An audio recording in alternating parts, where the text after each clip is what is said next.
Alright guys, welcome back to the channel. This is a 2015 Town and Country, Chrysler Town and Country. I'm a little bit out of my element because I don't do a lot of trim work. But the end for heated seat don't work. Oh, y'all see it went off? You turn it on, let me see about this side. Turn that on, that side stays on. And the seat gets hot. But if there's a short in the seat element, this usually when I stay on. See, to come on for a hot second, there might be a short or something. It's trying to protect the circuitry, so it'll just shut off. Yeah, this one's still on. So I don't know, guys. Now I do know that there's a heated seat module, which means if there's a module, there should be some form of communication between you and the scan tool, guys. And I have that capability, right? I have such a scan tool. For those of you that do not, this system may be a little hard to diagnose. Now, for the most part, it usually end up being a seat element, but I'm not going to say that because you don't know until you diagnose it. But one thing you can do, guys, see this keep cutting off. Let's do the usual. I'm in the shop now. Let's take a dive. Let's go look around, guys. Let me open this sliding door. We're gonna take a look around, guys. Sometimes stuff can get trapped under the seat and rip out harnesses and all kinds of crazy stuff. See, there's a lot of stuff under here. Yeah, we need, oh wow, ain't no telling. I've seen airbags, lights on. Just especially if this a van where kids are involved. You know, so the thing you can do as a tech trying to diagnose it is take a look. Look, the seat is broke. So who knows, guys? I gotta take a look around.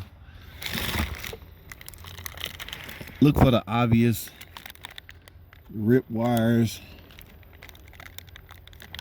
Don't really see none. Now, like I said earlier, this system is on the bus. So I'm gonna go to a computer and scan this thing. And we're gonna go from there, guys. I need to see what the computer sees. All right. Once you dissect what the computer's seeing and why it's doing what it's doing, then you can have a better understanding of the system. All right. So let's go over to the computer and wow. Oh boy. Okay. I don't see nothing obvious. What is this? Yeah, this whole thingy. I might have to take the seat out. All right, guys, let me go over to the computer. Y'all stay tuned. Don't go anywhere. I'll be right back. Alrighty, guys. As you can see, I had a topology pulled up. Guys, yes, there's HSM stand for heated seat module. So yes, the heated seats are actually, because there's a module, it has to be on the bus, right? Which means with a decent scan tool, you should be able to diagnose this.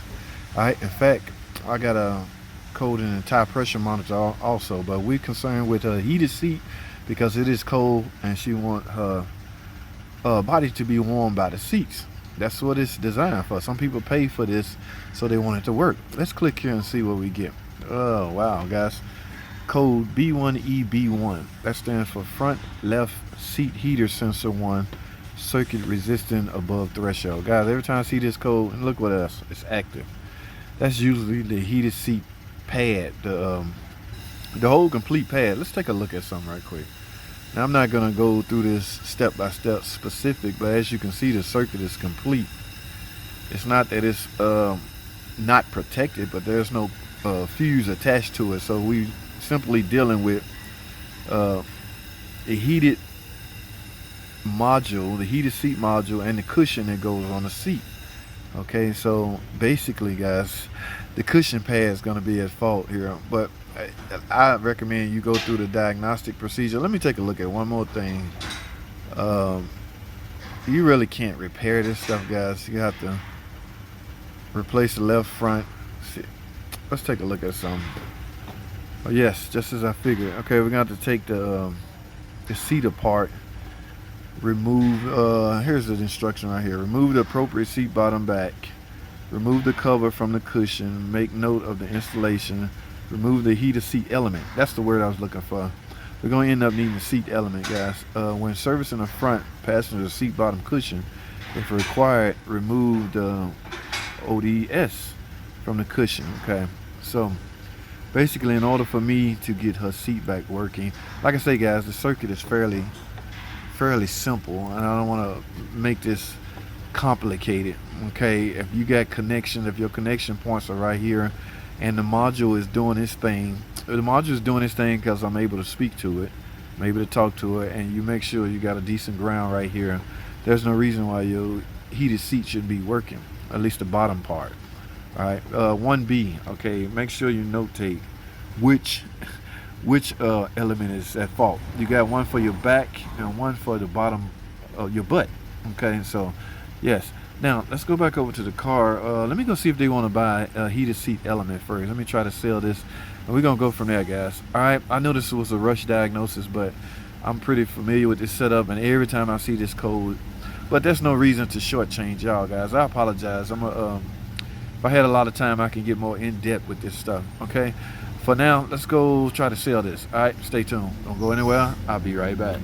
Alrighty, guys. Look what I got. This is supposed to be the element. Now, I got the back part of the seat out because I just wanted to gain access to the connector. So what I'm going to do, because this is an active code, I'm going to plug my new, before I commit to installing this, I want to plug my new, the element plugged in. I went ahead on and just dove into the harness of the seat. I got it plugged in right here and right here, which is where it's supposed. Now let's see if I remember earlier when I turn it on, the light will go right back out, insinuating a problem. Let's turn both sides on. So now, as you can see, the light stays on, which means the seat should be operating. So actually, guys, the short was in the element, the seat element. Now, the last thing I want to do to make sure that's the problem is go look at that fault code. Remember, that fault code was active. All right. Yeah, this is a little warm. I don't want that to get too hot. So let's go over to the computer and see if this code is not active anymore. Make sure it's stored. All right, let's go. All right, guys, I'm back at it. You can see my topology here. Let's go into heated seat module. Yes, guys, they all stored. In fact, if I erase these, they probably likely will not come back. There you go, guys. All right, let me go look. Yes, the code didn't come back, which means that was the problem. All right, guys, that was a not so professional way to diagnose that, but sometimes you got to do what you got to do. Now comes the daunting task of taking the seat apart and installing the element itself. Let's go back to the car. Alrighty, guys.